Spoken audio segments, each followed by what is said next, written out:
ทุกคนสบายดีมื้อนี้มาพบกับช่องเฮาอีกแล้วอาจจะเห็นเป็นสุดเก่านะเพราะว่าเฮามาอัดคลิปต่อกันเลยเนาะเฮาก็ได้รับคำถามมาจากช่องนี่เลย Max Channel เนาะก็อย่าลืมไปกดติดตามช่องเราเนาะคือเฮาเคยแบบว่ารับคำถามจากช่องเราสองเทื่อแล้วเนาะก็ชื่อแท็กว่า The Sushi Tag The Sushi Tag เนาะโอเคครับไปเบิ่งข้อแรกที่ได้มาจากช่อง Max Channel กันเลยโอเค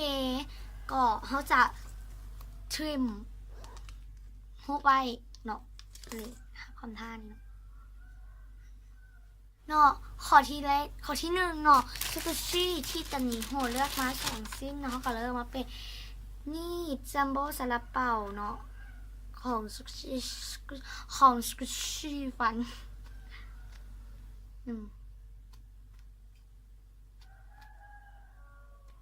ถ้ามีเสียงรบกวนต้องขออภัยเนาะว่ามันไกลมันคันคือมันโคตรใหญ่โอเคเขาไปเบิ้งตัวที่2กันเลยเนาะตัวที่2เนาะเขาก็เริ่มมาเป็นหมาเฟนชี่ชวาเนาะมันโมโหจะไหนวะคือตัวนี้เป็นตัวแรกในชีวิตของเขาเลย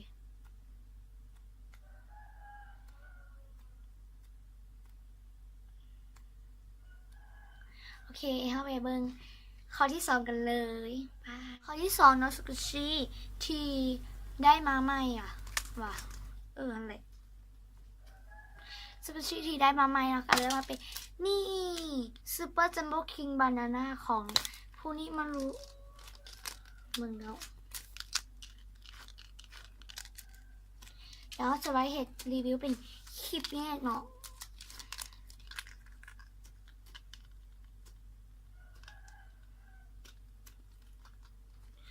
โอเคเอาไว้เบิ้งข้อที่3กันเลยสกุชิแบรนด์ไอบูมมีทั้งหมดจากอันก็คือแบรนด์ไอบูมเขาบอกมีจากอันเนาะโอเคกะเข้าไปเบิ้งขอต่อไปกันเลยขอต่อมาเนาะสกุชิที่สโลว์ที่สุดในคอลเลคชันเนาะก็เลือกมาเป็นชีชวาเนาะ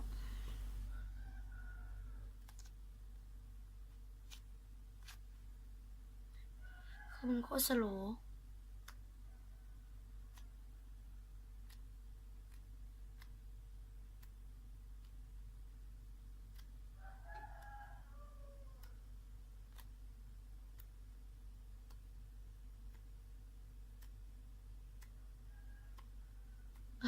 โอเคเอาไปเบิ้งข้อสุดท้ายกันเลยสกุชิแบรนด์ตัวเองมากเนาะก็คือเขาปักแบรนด์ทอยบ็อกช็อปเนาะแต่เขาบอมีแบรนด์ทอยบ็อกช็อปเนาะแต่เขากำลังสร้างเนาะกะเขาก็เพียงจบเพียงเท่านี้เนาะถ้าใครมาคลิปนี้เนาะก็อย่าลืมกดไลค์กดแชร์กด Subscribe ให้เขาหลายๆเนาะก็ก็คือเขาจะว่าอย่างอีกว่าเขาก็จะมาบอกว่าคลิปต่อไปก็คือ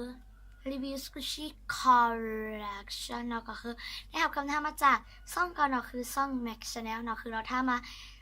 ช่องเขา3 ครั้งแล้วเนาะอันนี้ก็เป็นครั้งที่2เนาะเขาจะไปเฮ็ดครั้งที่3ในคลิปหลังจากที่เขาเฮ็ดคลิปนี้จบเนาะโอเคค่ะมื้อนี้ก็บ๊ายบายเนาะก็อย่าลืมกดไลค์ให้เขาหลายๆเนาะก็